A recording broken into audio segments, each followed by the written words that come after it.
자, 괜찮습니까?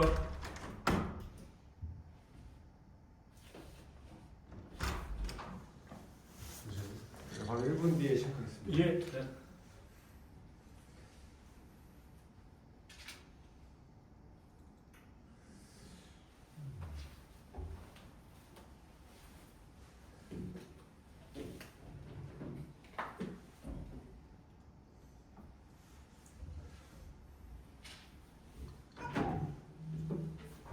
아, 오늘 책 가져오신 줄 알고 이거 책 받쳐. 제가 지하철 타고 왔더니 아, 차가 안 책. 가져와가지고. 그럼 최근 저 화면으로 예. 그것도 또 이제 보내준 화면이 있잖아. 그 제2 외환위기 그. 다음에 또 가져오겠습니다. 네. 지하철 타고 다니는데 무거워가지고 못 가져와. 차를 안 가져오니까 뭐.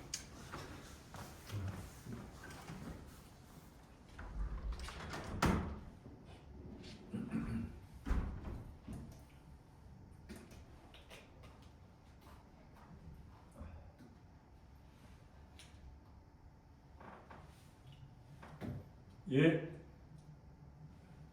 안녕하세요. 말씀 한번. 예, 안녕하십니까. 세종대학교의 김대종 교수입니다.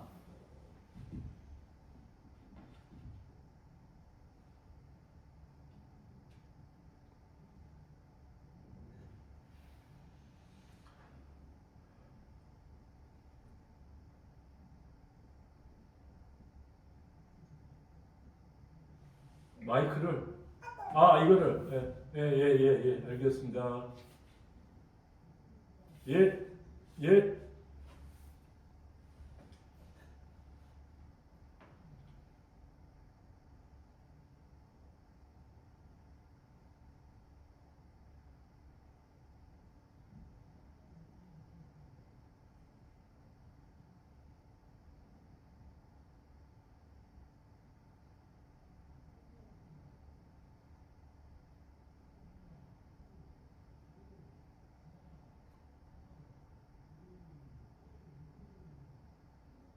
예, 여러분 안녕하세요. 김희석의 이색경제 시간이 돌아왔습니다. 오늘은 세종대 그 김대종 교수님을 모시고 2026년 올해 경제 전망도 해보고 동시에 보니까 여러 가지 그 전략 부자가 되는 혹은 살아남는 이런 어려운 시기에 어떻게 살아남을 것인가 이런 문제에 대해서도 많이 그 생각도 해보시고 또 여러 군데 가셔서 강연도 하시고 하셨더라고요. 그런 이야기도 좀 같이 곁들여 듣도록 하겠습니다. 예, 교수님 안녕하세요. 예, 안녕하십니까. 예, 일단 뭐 교수님 뭐 저는 잘 알고 있고 예전에 학교에서도 뵙고 그래서 잘 알지만 또 독자들을 위해서 또 우리 저 교수님 그 좀 소개하는 그런 걸 조금 했으면 합니다. 일단 저기 뭐 경력이 너무 많아서 제가 뭐 하나씩 하면 너무 오래 걸릴 텐데 일단 세종대학교에 계시고 또 어떤 연구를 주로 해 오셨는지 중심으로 해서 좀 말씀해 주시겠어요? 예. 저는 1997년도 외환위기를 이제 몸소 겪고 난 다음에 다시는 우리나라에 외환위기가 오지 않도록 해야 되겠다.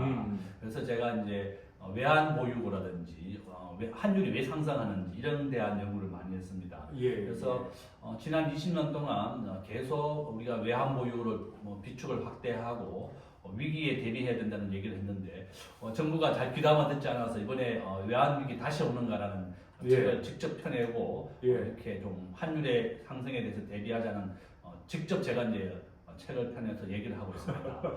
저는 결론은 이제 대만은 1997년도 외환 위기를 겪지 않았던 이유가 충분한 외환 보유고 때문에 그렇습니다. 대만은 국가 GDP의 80%를 외환 보유고로 가지고 있고 대한민국은 97년도 외환 위기를 겪었음에도 불구하고 현재 국가 GDP 대비 22%밖에 안 됩니다. 전 세계에서 가장 낮은 수준입니다. 바로 이런 이유 때문에 환율은 84% 확률로 계속 우상향하고 있습니다. 오늘 현재 한 1,443원 정도 되는데요. 이렇게 환율은 계속 오를 것이다. 저는 그래서 정부가 이런 외환 보유고에 대한 비축이라든지 국가의 재정 건전성이라든지 그다음에 미국이 이제 거절했습니다. 한미 통화 스와프 그렇지만 한일 통화 스와프도 빨리 맺어라 이렇게 한일 수합, 한일 통화 수합은 우리가 700억 달러가 있었습니다. 그래서 이런 통화 수합을 맺어야만 위기에 대비할 수 있다. 뭐 이렇게 제가 뭐 제 책을 써냈는데요.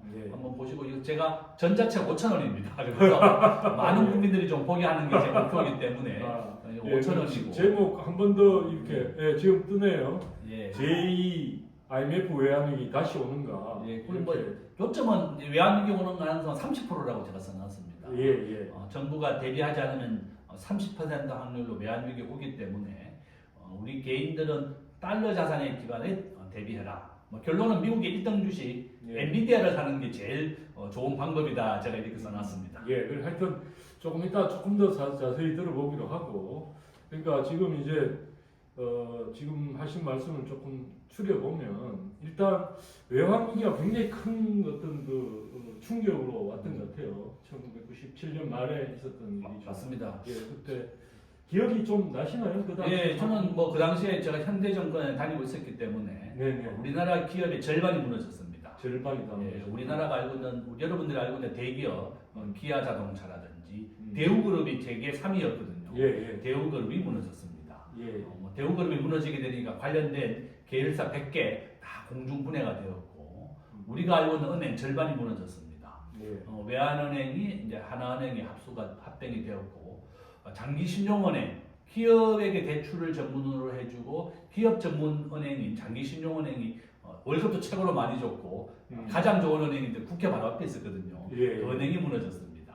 국민은행과 합병이 되었고 그래서 결론은 시중에 있는 은행 절반이 무너지고 대기업 중소기업 절반 이상이 무너지고 삼성전자가 10만 원 하던 게 2만 7천 원까지 빠졌습니다. 3만 원까지 빠졌었다. 그러니까 그 당시라는 게 참 어떻게 보면 제가 저는 이제 미국에서 공부하고 돌아왔을 때인데 그 친구들 가운데 증권회사나 이런 데 다니다가 그만두게 된 친구들이 농담 삼아 자기를 그렇게 표현했어요. 넥타이 맨 거지다. 그래서 참 마음이 아팠는데 어쨌든 그런 기억이 좀 납니다. 그 당시. 그래서 지금 이제 제2 IMF 외환위기 다시 오는가 이 책을 쓴 게 그런 일이 다시는 없어야 되겠다 이런 취지였다고 그렇게 맞습니다. 제가 이제 한국이 왜 외환위기가 났는지를 분석해 보니까 정부가 외환보유고가 너무 낮은 겁니다. 우리가 IMF 1997년도 외환위기를 겪을 때 대만은 끄떡이 없었습니다. 대만이 왜 외환위기가 일어나지 않았는지 연구해 본 결과가 지금 현재 대만은 GDP가 8천억 달러인데요. 외환보유고가 6천억 달러입니다. 국가 GDP 80%를 외환보유고로 비축해 있습니다. 그런데 우리 대한민국은 1.8조 달러 정도 외환보유고인데 지금 GDP인데 외환보유고는 4,300억 달러거든요. 그러니까 22%밖에. 다르게 이야기하면 대만이나 한국이나 금융시장에 노출되어 있는 위험성은 거의 다를 바 없는데 국제금융시장에 그런데 대만은 굉장히 충분하게 대비를 하는 반면에 우리는 하지 않고 있고 지금도 또 하지 않고 있다. 맞습니다. 지금도 똑같은 상황이 벌어지고 있습니다. 지금 대만과 한국은 산업 구조가 똑같습니다. 반도체로 먹고 사는 나라인데 대만은 전체 반도체의 한 70%를 차지하는 게 비메모리 반도체고 TSMC가 차지하고 있고 전체 반도체의 한 35%를 차지하는 게 메모리입니다. 그러니까 우리나라는 메모리 반도체가 중심이고 대만은 TSMC를 포함해서 비메모리가 주력입니다. 대만이 똑같은 산업 구조를 가지고 있는데 저는 대만은 왜 이렇게 대비를 잘하는가 하면 본인들은 1948년도에 중국과의 그 전쟁, 중일 전쟁이라든지 국공합작을 경험해 볼 때 세상에 믿을 건 스스로밖에 없다 이런 경험을 한 것 같아요. 굉장히 그래서 이제 스스로가 외환보유고를 철저하게 대비하고 있습니다. 97년도 외환위기는 전혀 겪지 않았고 아시아에서 대한민국, 인도네시아, 태국 다 외환위기 파산했을 때 대만은 끄떡이 없었습니다. 우리가 소위 말하는 기축통화국, 중국, 일본 기축통화국입니다. 전 세계에서 국제결제에서 결제되는 비중은 달러화, 유로화, 그다음에 일본의 엔화, 그다음에 중국의 위안화, 그다음에 파운드 5가지가 기축통화국입니다. 그러니까 석유를 사올 때 결제할 수 있는 것을 기축통화라고 부르고 우리 원화가 국제 금융에서 결제되는 비중은 0.1%, 세계 40위권입니다. 거의 꼴찌 수준이다 이렇게 보시면 되겠습니다. 그러면 만약에 이제 우리가 좀 의도적으로 반론을 한번 중앙은행이나 이런 입장이 돼가지고 외환 보유고를 많이 쌓는 건 좋다. 뭐 대비하는 거니까. 그러나 지금 당장 예전에 국제금융위기나 그다음에 외환위기와 같은 큰 충격적인 외부 그런 것도 없는데 지금 그렇게 쌓는다는 것은 어떻게 보면 기회 비용을 말하자면 성벽을 이렇게 높게 쌓으면 적이 쳐들어온 걸 잘 방어는 할 수 있겠지만 그 쌓는데 비용이 들어간다. 만약에 예를 들어서 그런 반론을 펼친다면 교수님께서는 어떻게 좀 거기에 대해서 말씀을 해주고 싶으신가요? 예, 외환 보유고를 쌓는 방법은 이제 우리가 대한민국은 매년 1,000조 정도 수출하고 900조 정도 수입을 합니다. 네네. 매년 100조 정도 무역 흑자가 나고 있고, 예. 저는 이제 무역 흑자가 날 때마다 우리가 외환 보유고를 비축해야 더 되고, 비축해야 된다. 그다음에 외환 보유고를 쌓기 위해서는 외국에서 외국한 평형 채권이라고 하는 채권을 발행해서 국채입니다. 예. 그래서 그거를 가지고 이제 미국이나 해외에서 달러를 가져오는 겁니다. 그것이 이제 외환 보유고 쌓는 또 방법이죠. 그러니까 수출을 많이 해서 무역 흑자가 날 때마다 쌓는 방법, 또 외국한 평형 채권을 발행해서 쌓는 방법.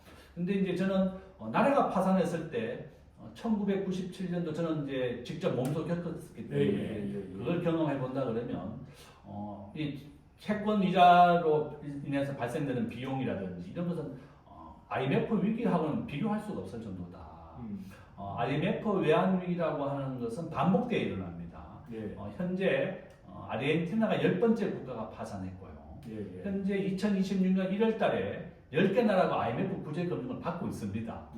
우리가 파키스탄, 스리랑카, 아르헨티나, 베네수엘라 마찬가지고 이렇게 외환 위기라고 하는 것은 상시적으로 언제든지 일어나는 것이다. 이렇게 보시면 되겠고, 진짜 우리나라도 예외가 아닙니다. 저는 미국이 통화 스와프를 해주지 않았습니다.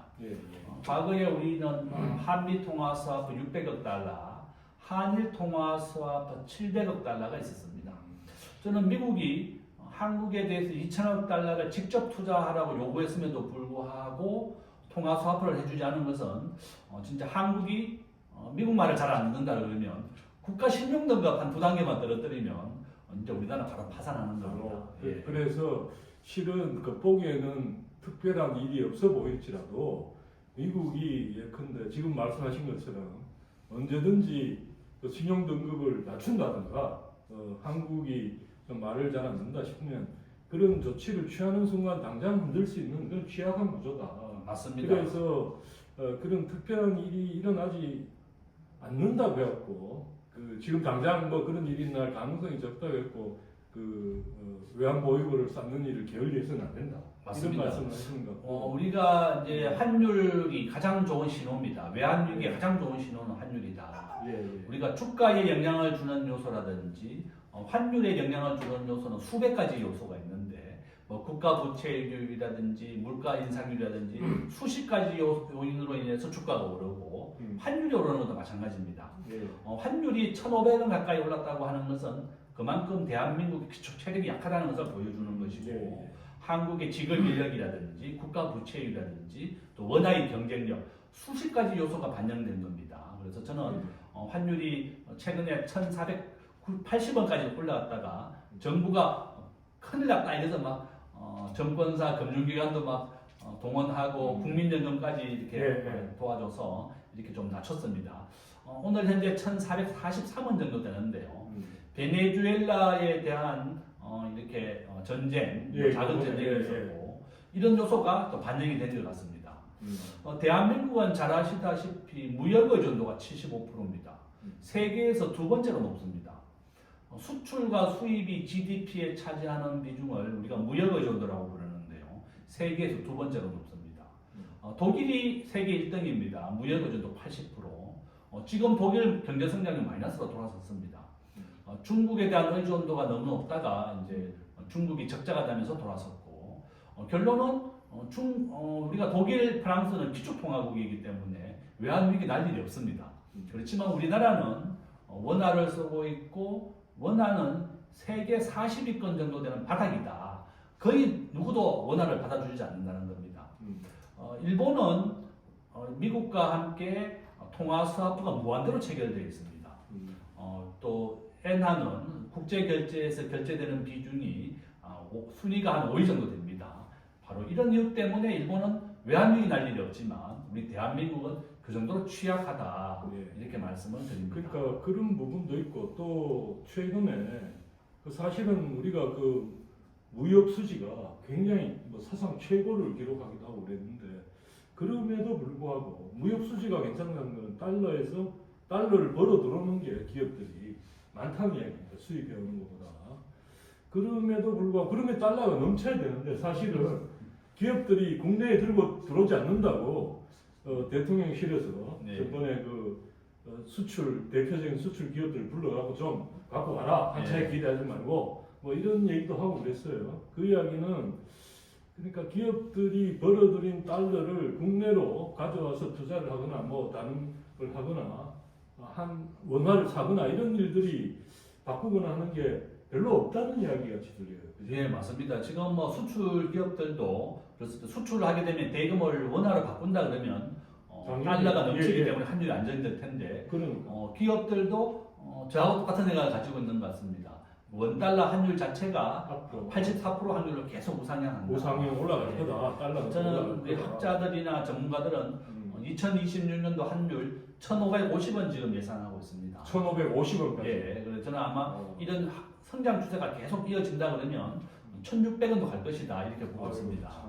이런 이유 때문에 사실 그 1,600원이 말이 1,600원인지 옛날에 외환위기 당시에 1997년 당시에 2,000까지 가기는 했지만 나중에 다시 안정되어가지고 1,400원 뭐 그러다가 나중에 1,200원대에 좀 이렇게 수렴하는 그런 걸 경험했잖아요. 경험했는데 1,500원대 그러니까 약간 진짜 좀 이렇게 긴장이 되는데요.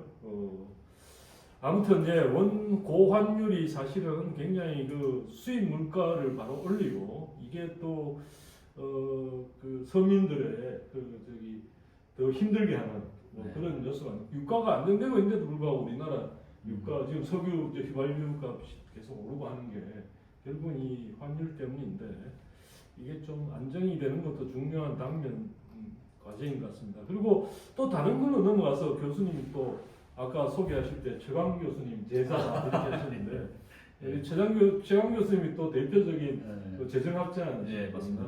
그래서 그런 영향 때문인지 또 교수님이 재정 문제가 이게 참 굉장히 문제가 많다 이 말씀을 하셨는데 거기에 대해서도 조금 어떤 식으로 바라보고 계신지 좀 듣고 싶어요. 2026년도 금년도에 우리나라 국가 예산은 728조입니다. 8.1% 올렸습니다. 우리가 물가는 2% 올랐고 최저임금은 2.9% 올렸습니다. 그래서 우리가 보통 통상적으로 지금까지 수십 년간 매년 국가의 예산 증가율은 물가 수준 정도였습니다. 3% 2% 정도였는데 이렇게 8% 이상 올리는 것은 처음이었다 이렇게 말씀드릴 수가 있고 대한민국의 이제 정부가 얘기하는 것은 국가의 국가 부채율이 52%다 원래 그러니까 아주 안심해도 된다 이렇게 얘기하고 있습니다. 그렇지만 군인연금이라든지 공무원연금이라든지 공기업 부채를 전부 다 정부가 지급을 하고 있고 포함을 한다 그러면 2026년 1월 기준으로 한국의 국가 부채율은 130% 정도 됩니다. 그래서 정부가 얘기하는 52%는 순수한 국채만 가지고 52%라는 것이고 이것을 공기업 부채를 포함하게 되면 130% 정도 됩니다. 우리가 IMF에서 국가 부채율 대한민국은 비기축통화국입니다. 우리가 2030년도에 60%를 넘습니다. 그래서 우리가 2029년도에 한 59% 정도 되는데요. IMF가 비기축통화국이 국가 부채율이 60%가 넘어서게 되면 위험국가로 분류하게 됩니다. 우리 대한민국이 2029년도에 바로 위험국가에 분류될 정도고 2026년 1월 기준으로도 우리나라의 국가 부채율 좀 넓은 범위의 국가 부채율은 이미 130%를 넘어섰습니다. 바로 이런 이유 때문에 지금 당장 외환 환율이 1,600원을 돌파하고 외환 위기가 나더라도 저는 당연하게 그렇게 될 수밖에 없는 사정이 있었다. 이렇게 그러니까 이게 지금 국채를 발행하고 조금 더 생각을 해보면 국채 발행을 하면 원래는 이게 이자율이 오르는데 국채를 발행하기 위해서는 국채 가격을 낮춰서 소가되니까 그렇게 되면 같은 일정한 기간 후에 똑같은 금액을 지급하는 국채가 가격이 싸게 팔릴수록 사실은 이자율이 높아지는 거죠. 국채 이자율이. 그렇게 되면서 민간이 쓸 수 있는 그 정부가 많이 쓰다 보니까 국채를 통해 갖고 민간이 쓸 수 있는 걸 줄이는 하나의 방법 가운데 하나가 사실은 이자를 높이는 거고 그래서 그걸 두고 이제 구축 효과는 이렇게 부르는데 근데 그게 또 사실은 경제에 압박을 하니까 또 정치권에서 계속 그 국채를 사들여서 정부가 은행이 하는 같은 데서 사서 이자를 낮추는 걸 요구를 하게 되고 그러다 보면 이게 이제 국채가 화폐에 돈 찍는 것과 같은 이제 효과를 내게 되고 그렇게 되면 이게 돈이 또 풀리고 그러면서 이게 아까 말씀하신 이제 원화의 뭐랄까 그 가치랄까 이런 것도 통화량이 풀리면서 이게 우리가 많이 빨리 이런 적자 국채를 발행하고 그걸 돈으로 환원시킬수록 더 이게 더 심해지는 그 원화의 그 가치가 떨어지는 게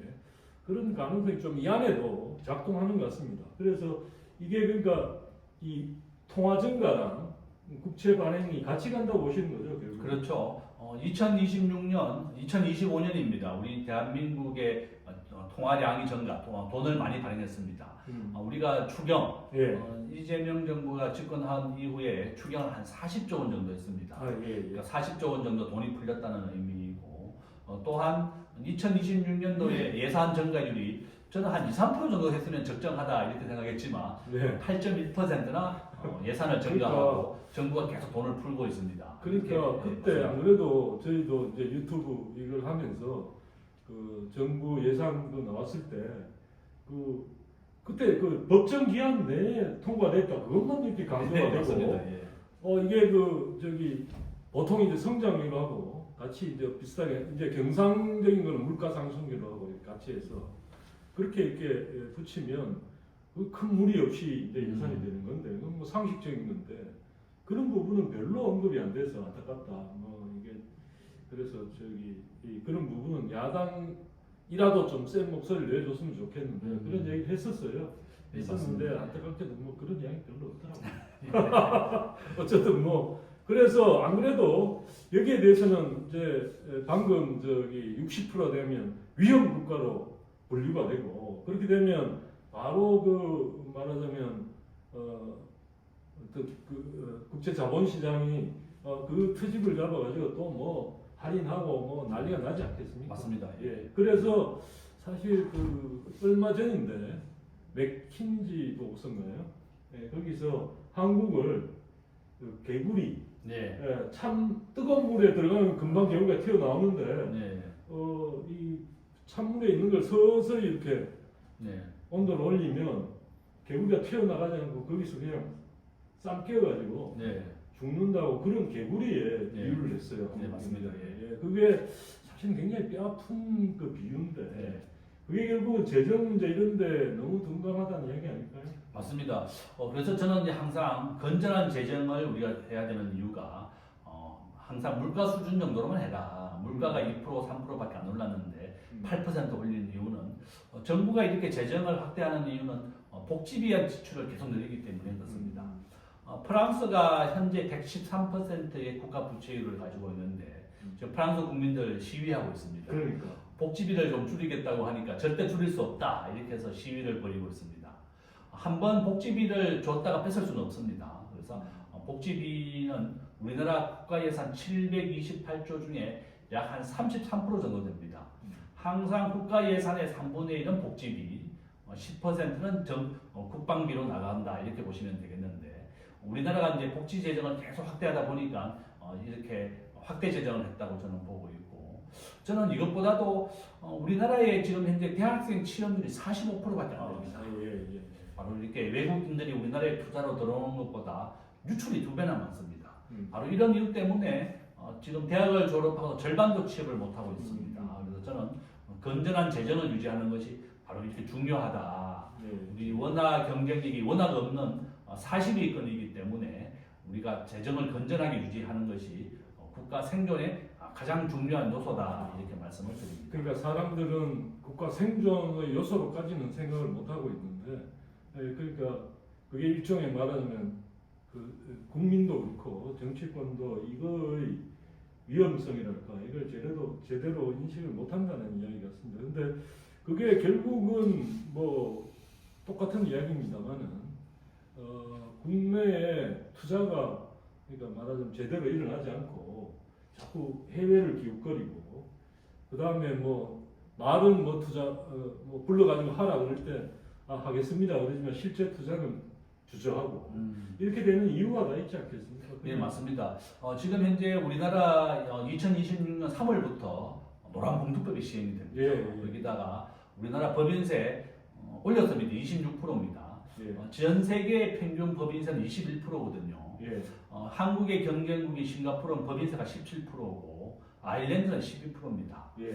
트럼프 대통령 미국의 법인세 21%를 지금 15%까지 낮춰서 전 세계 제조업 1위가 미국이 되겠다는 게 목표입니다. 그래서 전 세계가 관세를 물지 않으면 미국에 와서 공장을 짓고 미국의 일자리를 만들어 달라고 요구하고 있습니다. 한국의 많은 기업들이 지금 해외로 계속 나가고 있습니다. 우리나라에 국내로 들어온 것보다 우리나라 유출이 2배에서 5배 정도 많습니다.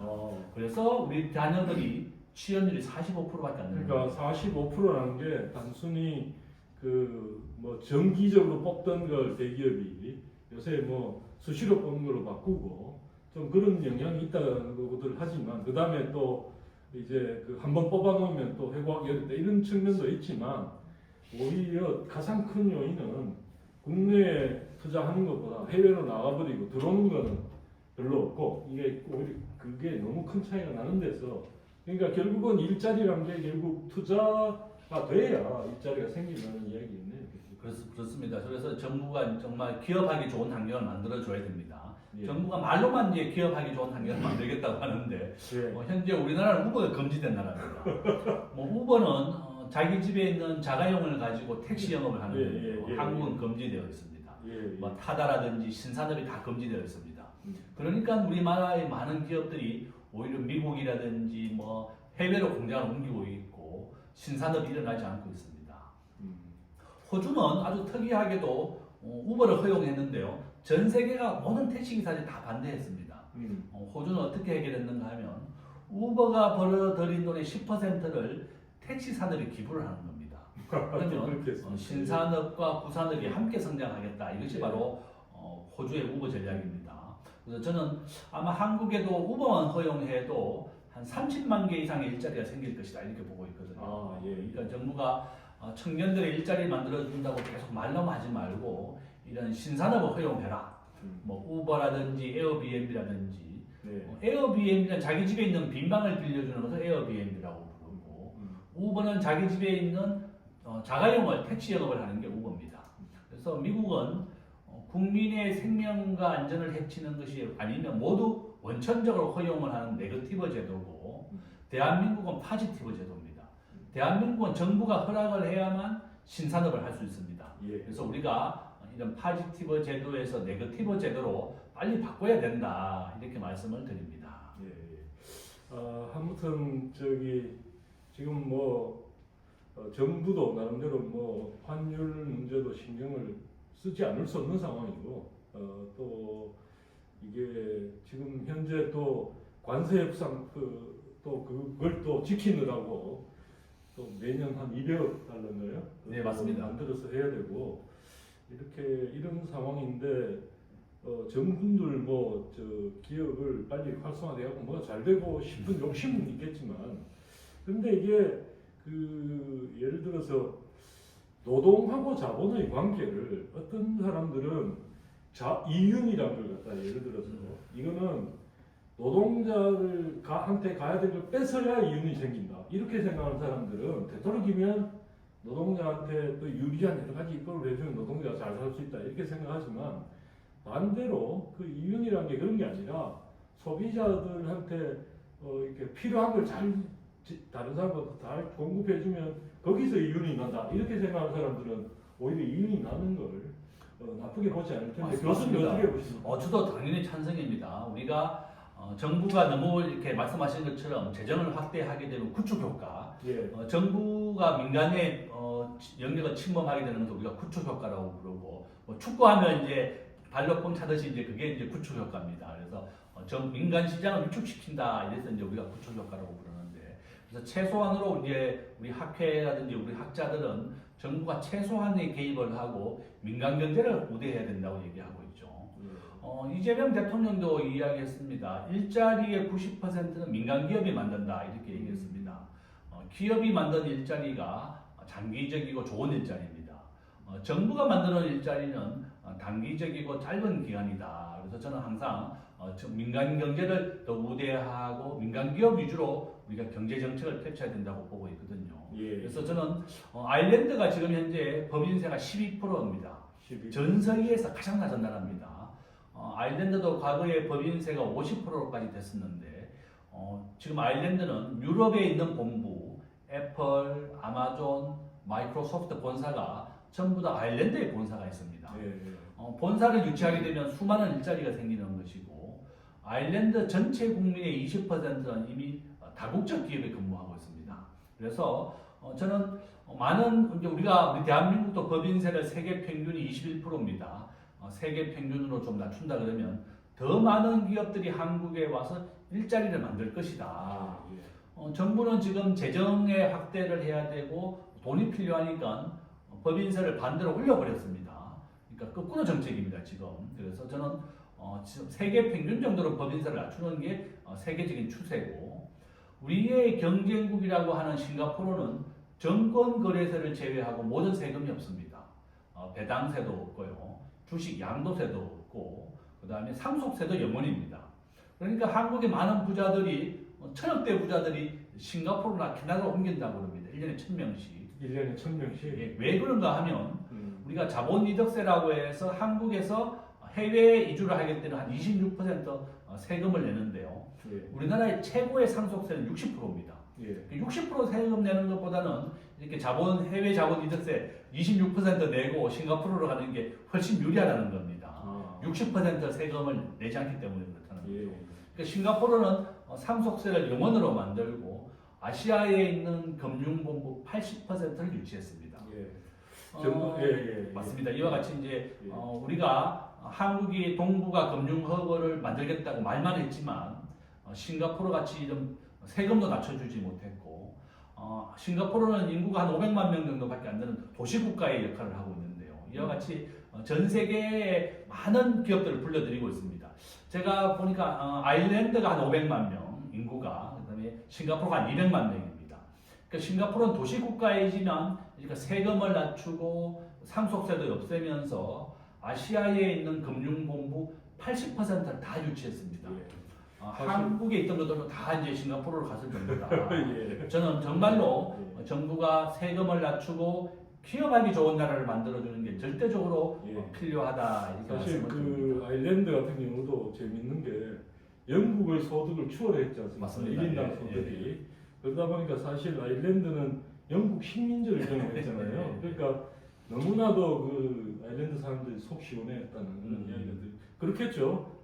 예를 들면 한국이 일본을 추월하는 그런 기분이었을 테니까. 그러니까 그런 아이디어를 실천할 수 있었다는 게 참 놀랍고, 그것도 다른 나라에서 한 절반 정도 수준으로 확 낮춰서 그렇게 했다는 게, 우리나라도 그런 일이 어느 날 나올 수 있을까 이렇게 상상하면 지금 현재 2026년 1월 기준으로 우리 대한민국의 1인당 국민소득 한 36,000달러 정도 되고요. 일본이 35,000달러입니다. 그러니까 지금 현재 우리가 1인당 국민소득으로는 일본을 이겼습니다. 2025년도에 한국인이 일본을 방문한 사람이 한 1,000만 명 정도 되고, 일본에서 한국에 온 사람 한 300만 명 정도 됩니다.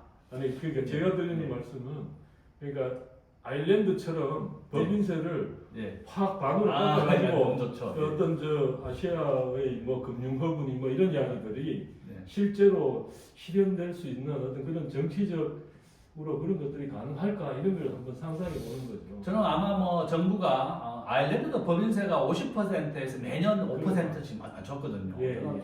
정부가 앞으로 꾸준하게 세율을 좀 낮추는 정책을 유지하면서 아일랜드나 싱가포르처럼 정말 아시아에서 가장 기업하기 좋은 나라를 만든다 그러면 더 많은 기업이 한국에 몰려들 것이고 이제 전쟁의 위협도 사라지게 됩니다. 그런 바로 그런 이유라고 저는 보고 있고, 저는 우리 대한민국을 많이 기대하고 있습니다. 대한민국은 무역 의존도가 75%인데 일본은 무역 의존도가 28%밖에 안 됩니다. 일본은 다 내수 중심이고 오사카에서 동경으로 발령만 해도 직장을 그만두더라고요. 일본 친구들도. 그 정도로 우리 대한민국이 훨씬 긍정적이고 미래지향적이다. 저는 그렇게 보고 있습니다. 자, 그러면 이제 사실 국가 경제를 걱정하는 것도 걱정하는 거지만 많은 사람들이 개인적으로 이런 시절에 어떻게 살아남아야 되나 이 문제를 많이 고민하고 있는데, 아까 살짝 말씀하셨어요. 시가총액 1위 주식을 좀 이렇게 하라. 그것도 국내 시장만 보지 말고 전 세계적으로 좀 봐서 그 말씀하셨는데. 저는 이제 글로벌 주식의 비중이 미국이 60%고 그다음에 한국은 1.5%밖에 안 됩니다. 글로벌 시장에서 글로벌 시가총액 비중으로 본다 그러면, 그러니까 우리 대한민국은 전 세계 주식 시장이 한 1.5%밖에 안 된다 이렇게 보시면 되겠습니다. 그래서 저는 제일 좋은 주식의 투자 비율은 내 투자금의 90%는 미국 주식에 투자하는 것이고, 90%? 10%는 국내 주식에 투자하는 것이고, 종목은 한 종목씩 해라. 시가총액 1위. 한국은 삼성전자이고 미국은 엔비디아입니다. 엔비디아라고 하는 주식의 시가총액은 현재 7,000조, 삼성전자는 700조 정도 됩니다.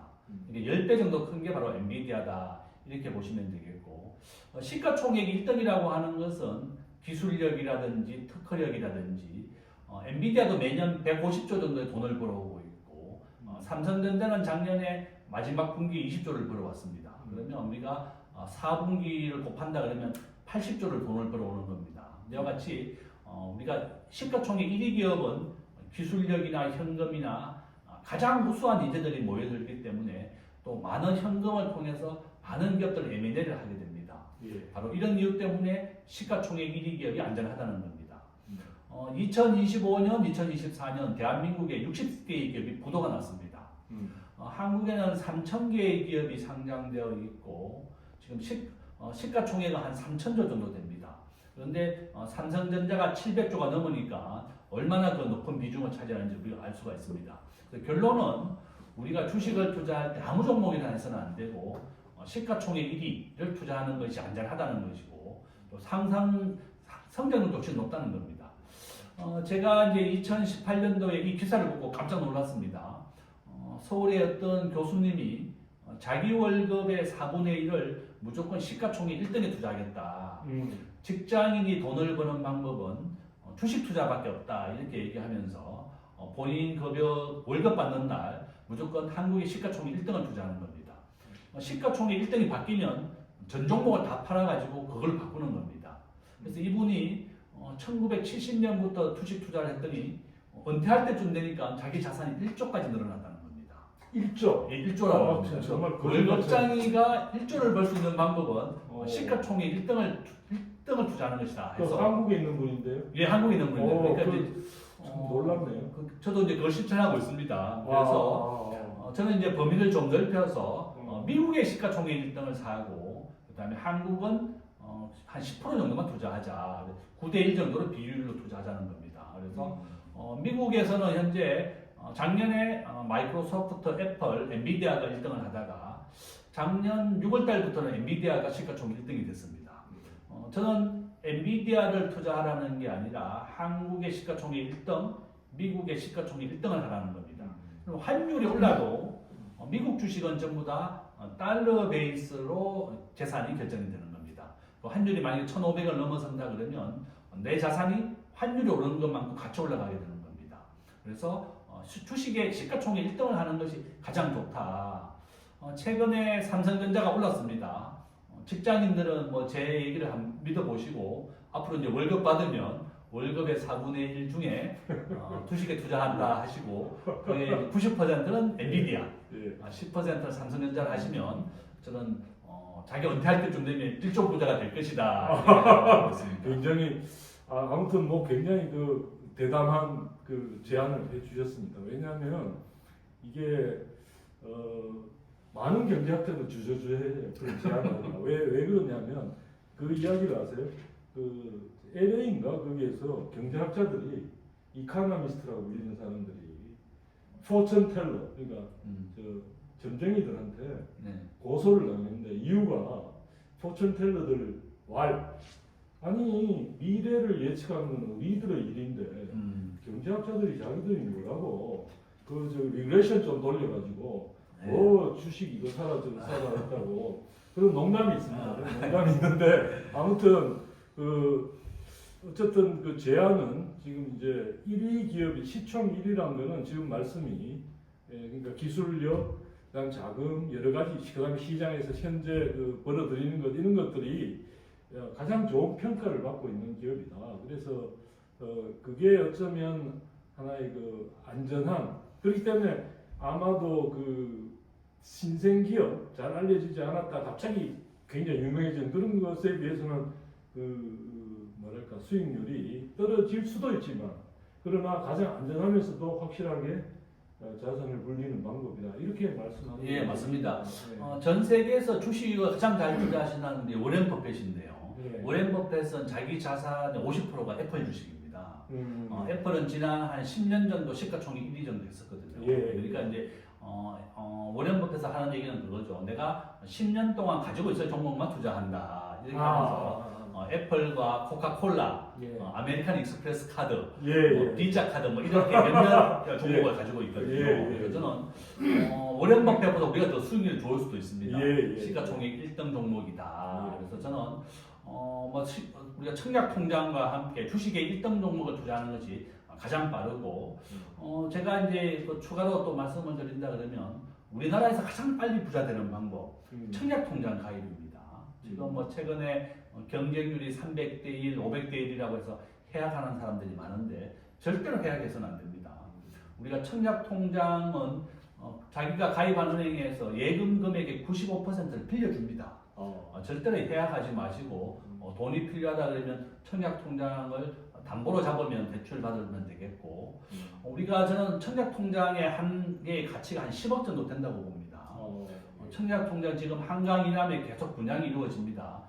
2026년도에도 서초, 강남, 송파, 강동구, 하남, 위례 다 아파트 분양이 이루어집니다. 그러면 지금 현재 서초동의 아파트 분양가 한 25억 정도 되는데요.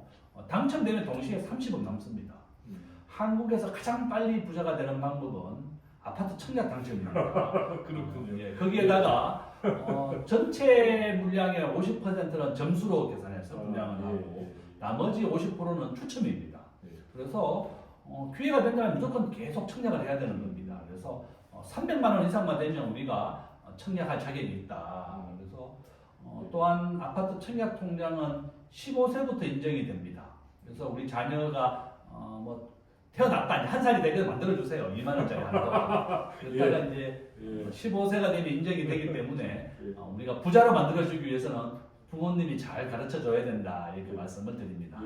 아무튼 제가 지금 김희석의 이색경제라는 이름으로 이 유튜브를 하고 있는데 제일 부족했던 부분이 어떻게 하면 부자가 되느냐 이런 거였는데 오늘 김대중 교수님이 나오셔가지고 아주 구체적으로 청약 통장 이야기 그 다음에 또 시가총액 그게 뭐 해외든 국내든 특히 그 해외 쪽 미국 쪽 시가총액 1위 쪽에 투자하는 구체적인 방법까지 말씀하셨는데 아무튼 새해 여러분들이 잘 들으셨다가 잘 활용하셔서 부자가 되시길 바라겠습니다. 앞으로도 종종 이거 사실은 이런 거에 굉장히 목말라하세요. 시청자 여러분은 왜냐하면 어쨌든 원리가 어쨌든 그거보다도 내가 어떻게 하면 살아남느냐는 문제 이것도 굉장히 중요하니까.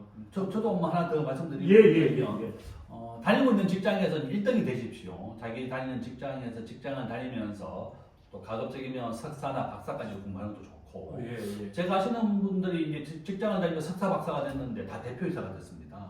그러니까 이제 직장을 다니면서 뭔가 노력하잖아요. 지금 야간이라든지 주말에도 석사 박사 과정이 다 있거든요. 그래서 직장에서 1등이 되라. 과거에 뭐 내 꿈을 펼치기 위해서 뭐 직장을 그만두고 유학을 가겠다 이렇게 하다가 백수가 되는 사람들 많이 봤습니다. 그것보다는 자기가 다니고 있는 직장에서 1등이 되고 또 부자가 되는 방법 아까 제가 말씀드린 청약통장이라든지 월급의 25%는 무조건 시가총액 1등 미국과 한국을 9대1로 분산투자라든지 또한 청약통장 활용이라든지 이렇게 몇 가지만 실천하면 부자가 될 수 있습니다. 그래서 절대 낙심하지 말고 저도 똑같이 이제 저도 부자가 되기 위해서 이런 재테크책을 한 100권 정도 읽고 부자 트렌드라는 책을 한 5권 정도 썼습니다. 아 그래요? 예, 그래서 제가 이제 어떻게 하면 부자가 되느냐 제가 실전 경험을 통해서 이제 쓰는 것이고 한국의 1%의 부자의 기준은 커트라인이 30억입니다. 커트라인. 예, 순자산 기준으로 30억이면 이제 부자고 평균은 55억 정도 됩니다. 1% 부자가 그러니까 우리가 보통 한 60억 정도 되면 대출을 빼야 됩니다. 대출을 빼고 순자산으로 순자산으로 30억이면 1% 부자, 평균은 55억. 우리 국민들은 보통 한 100억 정도 되면 이제 부자다 이렇게 얘기하는데 우리 통계적으로는 한 60억 정도가 평균이다 이렇게 보시면 되겠습니다. 그래서 저는 직장을 다니면서 충분히 우리 모두 다 1% 부자가 될 수 있다. 제가 부자 트렌드 책이나 다 5,000원에 만들어냈습니다. 전자책. 커피 드시지 마시고 전자책 한번 보시면 도움이 됩니다. 그러니까 일부러 그 커피 한 잔 값을 맞췄군요. 일부러 사서 5,000원에 맞췄습니다. 알겠습니다. 아무튼 뭐 오늘 한국 경제 얘기보다 오히려 이게 재테크를 이걸 어떻게 생존할 것인가 그 부분이 커졌는데 그 부분은 앞으로 또 우리 김대정 교수님 모시고 조금 더 아마 여러분들도 지금 댓글을 못 보고 있어서 그런데 아마 댓글이 많이 올라올 것 같습니다. 앞으로 그런 걸 하면 앞으로 또 이렇게 모시고 그 이야기로 좀 깊숙하게 나눠보도록 하겠습니다. 아무튼 뭐 원래 지금 뭐 외환 보유고를 더 쌓으라고 이렇게 대만 정도의 수준에 맞을 정도로 그렇게 쌓을 필요가 있다는 걸 강조해 주셨고 그 다음에 재정도 조금 방만하게 하지 말고 그 성장률 정도에 맞는 그 정도로 맞추는 게 필요하다. 그렇지 않으면 나중에 또 위험국가 IMF로부터 위험국가 소리를 듣게 되는 순간 또 어떤 또 바람이 일지 알 수 없기 때문에 그래서 이런 이야기들을 위정자들이 좀 귀담아 주시고 그래서 대한민국 경제가 앞으로 좀 잘 됐으면 좋겠고 동시에 우리 독자 여러분들이 지금 말씀해주신 조언대로 잘 하셔서 부자가 되셨으면 좋겠습니다. 오늘 나와주셔서 감사드립니다. 네, 고맙습니다. 감사합니다. 네, 감사합니다. 수고했습니다. 아이고, 수고했습니다. 수고했습니다. 앞으로 이게 자꾸 하다 보면 뭘 했는지도 알게 되니까 앞으로 더 한 2주에 한 번? 좋습니다. 한 2주에 한 번 같이 격주로. 수고하셨습니다. 수고했습니다.